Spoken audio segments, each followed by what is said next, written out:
अरे राम राम राम राम। इतनी जोर की बारिश हो रही है। 2 दिनों से यह बारिश तो रुकने का नाम ही नहीं ले रही है। मुझे लगता है अब जल्दी ही मेरी छत से पानी टपकने लगेगा।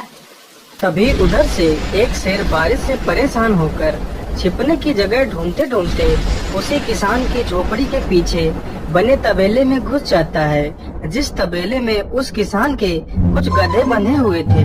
अंधेरा ज्यादा होने के कारण शेर गधों को देख नहीं पाता है और उन्हीं के बीच जाकर खड़ा हो जाता है।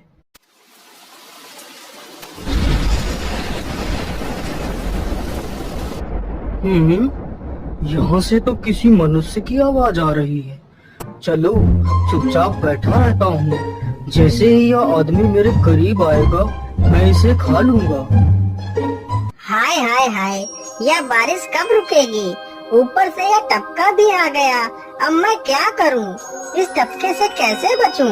इतना तो डर मुझे शेर और बाघ से भी नहीं लगता है जितना डर मुझे इस टपके से लगता है। अरे यह टपका कौन है?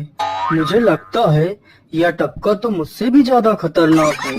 अभी तो यह आदमी शेर और बाघ से ज्यादा इस टपके से डर रहा है। चलो जल्दी से मैं यहाँ से निकल लेता हूँ, नहीं तो कहीं टपका ने मुझे देख लिया तो मेरी खैर नहीं। ओहो, अब मैं इस टपका से कैसे बचूं? चलो जल्दी से मैं अपनी मौसी के घर चला जाता हूँ।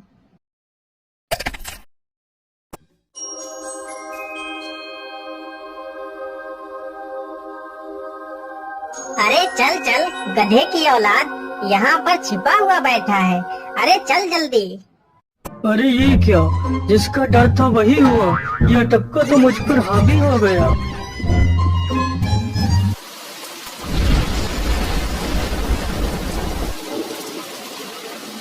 कैसे बचूं, कैसे बचूं? इस टपका से मैं कैसे बचूं? हे भगवान मेरी सहायता करो, मुझे इस टपका से बचाओ। मैं आज के बाद किसी प्राणी को नहीं मारूंगा। मैं मांसाहार छोड़ के शाकाहारी बन जाऊंगा। भगवान मेरी रक्षा करो। शेर को दौड़ते दौड़ते रात से सुबह हो जाती है।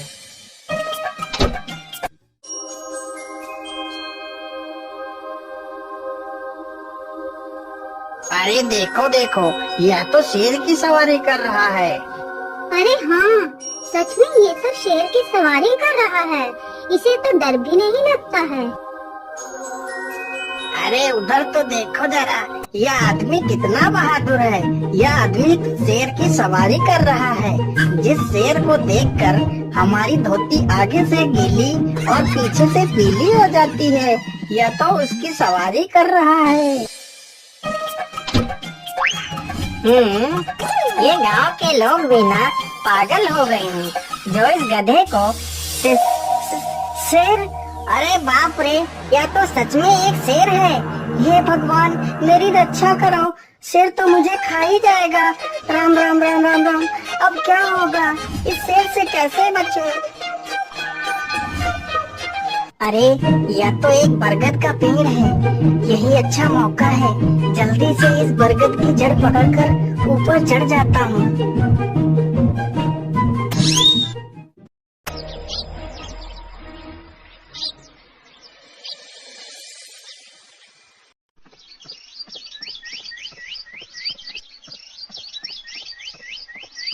अरे शेर भैया, तुम इतनी जोर जोर से भागते हुए कहाँ जा रहे हो? आप तो बहुत डरे हुए लग रहे हो। आप तो जंगल के राजा हो, आपको किसका भय है? टपका, वो टपका मेरी जान के पीछे पड़ा है। अरे शेर भैया जरा मुझे बताओ, वो टपका है कहाँ? अरे भालू भैया, वो टपका मेरी पीठ से उतरकर उस बरगद के पेड़ पर चढ़ गया है। उसने मुझे रात भर खूब दौड़ाया है। वो तो भगवान का शुक्र है कि मैं जिंदा बच गया। चलो शेर भैया, मुझे उस टपके के पास ले चलो, जरा मैं भी तो देखूं आखिर ये टपका है कौन। अरे नहीं भालू भाई, बड़ी मुश्किल से तो मेरी जान बची है। मैं अपनी जान फिर जोखिम में नहीं डालूंगा। तुम्हें जाना है तो जाओ। अच्छा ठीक है शेर भाई, तुम यहीं रुको, मैं अभी बरगद के पेड़ पर देखकर आता हूँ आखिर ये टपका है कौन। जाओ जाओ बच्चों, जब वह टपका तुम्हारे ऊपर हावी होगा तो पता चलेगा। अरे कहाँ है यह टपका जिसने राजा जी की हवा टाइट कर दी? चलो इस पेड़ पर चढ़कर देखता हूँ। अरे बाप रे बाप, शेर क्या अकेला कम था, जय भालू भी आ गया। मुझे लगता है कि आज मेरी मौत निश्चित है। भालू पेड़ पर उल्टा होकर चढ़ने लगता है, तभी किसान और तेज से कांपने लगता है। कांपने की वजह से किसान के हाथ से छड़ी छूट जाती है और उल्टा होकर चढ़ रहे भालू के पिछवाड़े पर जा लगती है। भालू धड़ाम से जमीन पर गिरता है।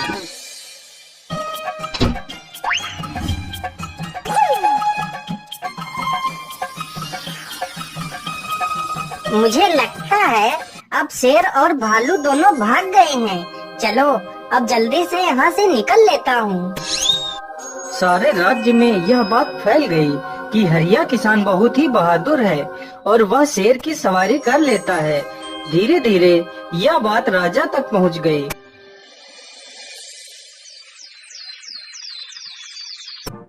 महाराज, क्यों न हम पड़ोस के गांव से हरिया किसान को बुलवा लेते हैं। वह बहुत ही बहादुर है।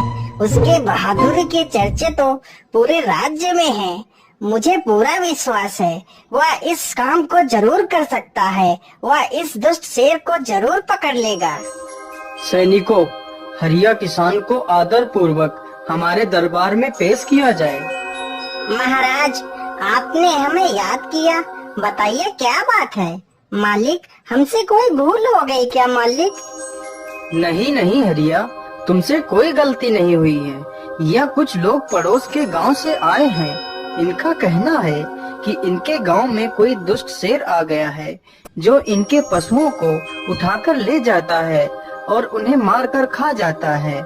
हमने तुम्हारी बहादुरी के बहुत सारे किस्से सुने हैं। तुम बहुत ही बहादुर हो, इसलिए मैं तुम्हें उस शेर को पकड़ने की ये जिम्मेदारी सौंपता हूँ। अरे बाप रे बाप, उस बार तो मैं शेर के हाथों बच गया था, लेकिन इस बार मैं नहीं बचूंगा। अगर मैंने महाराज को सच सच बता दिया तो झूठ बोलने के जुर्म में मुझे फांसी पर ही चढ़ा देंगे। अरे हरिया, तुम मन ही मन क्या बड़बड़ा रहे हो? कुछ नहीं महाराज, कुछ नहीं। मैं सोच रहा था कि मैं शेर को कैसे पकड़ूं। ये लो हरिया, कुछ स्वर्ण मुद्राएं रख लो, ये तुम्हारे काम आएंगे। क्या करूं, कैसे पकड़ूं उस शेर को? ये महाराज ने भी मुझे कैसी दुविधा में डाल दिया है। क्या करूं, क्या करूं? हाँ, मिल गया।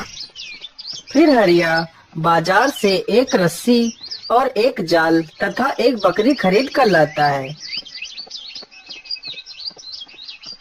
चलो जल्दी से, मैं यहाँ पर एक गड्ढा खोद देता हूँ।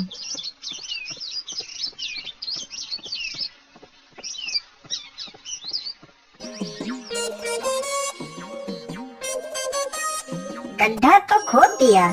चलो अब जल्दी से इस बकरी को रस्सी से बांध देता हूँ। हरिया ने बकरी को रस्सी से बांधकर गड्ढे में खड़ा कर दिया और जाल को लेकर पेड़ की डाल पर बैठ जाता है। थोड़ी ही देर बाद जब बकरी को भूख लगती है तो वह चिल्लाने लगती है। अरे, यह तो बकरी के चिल्लाने की आवाज है, लेकिन यह आवाज आ कहां से रही है? आसपास तो कोई नहीं दिख रहा है। मुझे लगता है यह आवाज उस पेड़ के पास से आ रही है।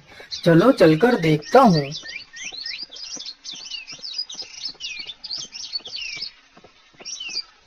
अरे वाह, आज तो शिकार मेरे पास खुद चलकर आ गया।